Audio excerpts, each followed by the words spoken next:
cambio palla a Giorgione. Dai Daniel! Sbaglia dal misto, Calabrio.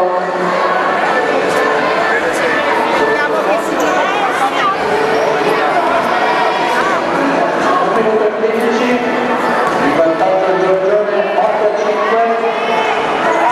Altri due punti di Giorgione 10-5.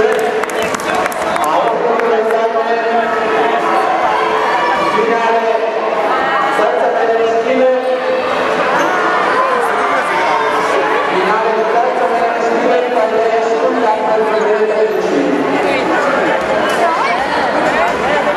45 secondi.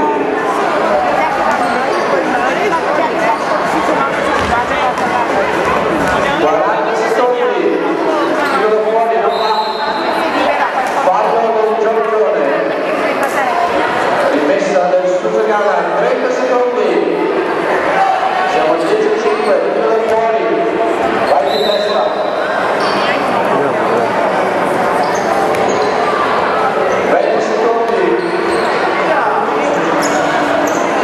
Canestro Leone del Tornone, si porta a 12, 10 secondi. 5, 2, 1. Il Giorgione si aggiudica la finale della terza media